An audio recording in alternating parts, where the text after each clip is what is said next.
Olivier Rey, bonjour. Vous Bonjour. nous avez présenté aujourd'hui un projet au sein de votre territoire qui utilise la logique de réseau et du e-service. En quoi vous êtes-vous retrouvé dans les autres projets et dans les autres questionnements et constats des autres acteurs du territoire? Est-ce qu'il y avait des points communs? Est-ce que vous êtes retrouvés, vous parliez le même langage tout simplement? Oh, je crois, oui. Oui, nous parlons le même langage. À savoir des vallées pyrénéennes, un certain isolement, des difficultés de communication physique, et y compris aujourd'hui avec les réseaux de nouvelles technologies qui ne sont pas installés partout, des problèmes de connectivité, et cette nécessité de rendre service à la population au plus près de son lieu de résidence. Et nous partageons tous la même analyse, le même constat, et le même enjeu prospectif de repeuplement de la zone rurale pour la densifier, maintenir les services actuels en les réorganisant et surtout penser aux services de demain. Ça rejoint un petit peu ma deuxième question sur la façon dont votre projet a été conçu. On voit, il y a des constats, un diagnostic de départ. En quoi vous avez construit ce projet justement pour qu'il soit représentatif aussi du territoire pyrénéen? Sur quel point peut-on mettre en avant la dimension pyrénéenne? Et le projet Résater, le réseau de santé de télémédecine en zone rurale, et en l'occurrence pyrénéenne, puisqu'il s'agit là du Couserans, mais qui est associé à d'autres territoires, donc qui ne sont pas tous montagnards.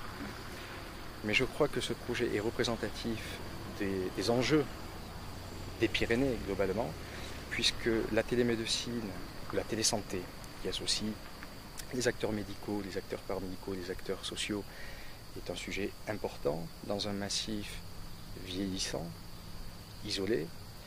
Et ce que nous essayons de rechercher en termes d'expérimentation au niveau de Saint-Girons et du Couserans, je crois que ça peut être un modèle qui peut être transféré avec les réussites et aussi les échecs, les écueils, à d'autres vallées pyrénéennes, de la même manière que d'autres projets peuvent venir enrichir celui-ci, d'autres initiatives peuvent venir enrichir celui-ci au cours de son développement. Et je crois que c'est là que les Pyrénées ont une force à travailler en réseau. C'est parce que sur des problématiques, j'imagine que 90% des problématiques que nous nous posons annuellement sont les mêmes dans l'ensemble des Pyrénées. Et que donc une collaboration et un transfert entre ces territoires de projet, ces collectivités, ces acteurs ruraux, et un système de veille, d'accompagnement, de transfert de formation et d'équipement également, doit permettre de ne plus voir le projet, alors là je sors du Couserans, de ne plus voir le projet du Couserans comme le projet simplement du Couserans, grand bien lui fasse bien sûr, s'il peut aller jusqu'au bout, mais comme un projet expérimental et démonstratif de ce qui pourrait être organisé dans d'autres vallées pyrénéennes, et réciproquement.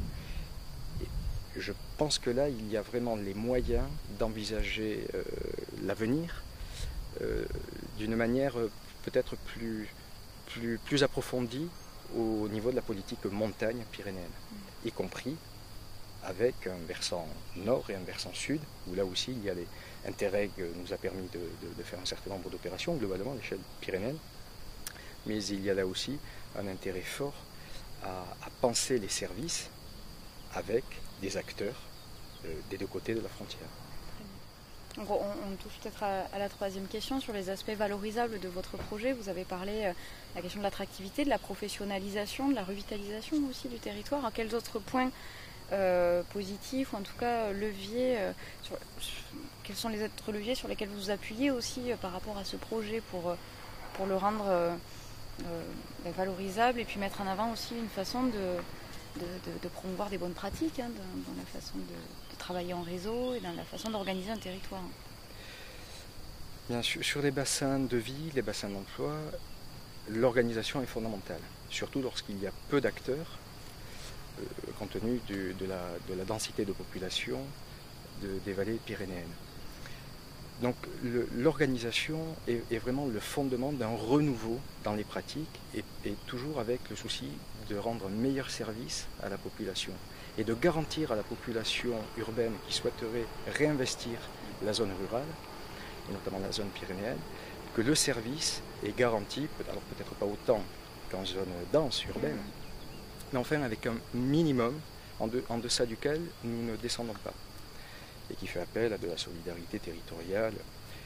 Et donc les nouvelles technologies aujourd'hui sont une innovation majeure globalement pour la société, mais également pour ces zones rurales qui pensaient que les nouvelles technologies s'étaient réservées soit aux adolescents ou aux jeux en ligne, soit à des pratiques professionnelles extrêmement pointues. Et qu'au-delà d'un petit internet de loisirs, il n'y avait pas tellement de raison de s'y intéresser parce que ce n'était pas pour nous. Mais des efforts ont été réalisés pour que ce qu'on appelle les tuyaux soient au rendez-vous. Ce n'est pas tout à fait le cas partout, mais enfin ça vient, et c'est extrêmement important, et pourvu que ça vienne de plus en plus vite. Mais qu'on pouvait imaginer que des services existants, avec des personnels existants, avec des pratiques qui n'avaient qui n'avaient pas besoin nécessairement de se révolutionner, mais qui ont besoin de ces nouveaux outils pour mieux rendre le service. Et ceci est intéressant parce que j'ai l'impression que les métiers évoluent dans tous les secteurs d'activité grâce à ces nouvelles technologies. Alors il ne faut pas tomber non plus dans le tout technologie, mais je crois que ça permet de mieux envisager ce qui va se passer et d'apporter des correctifs aux problématiques et aux contraintes que nous avons, dont nous sommes les héritiers finalement au cours des dernières années.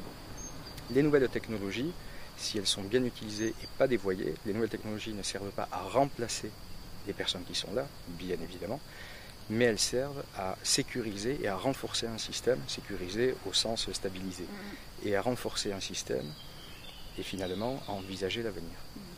Très bien, je vous remercie. Merci à vous.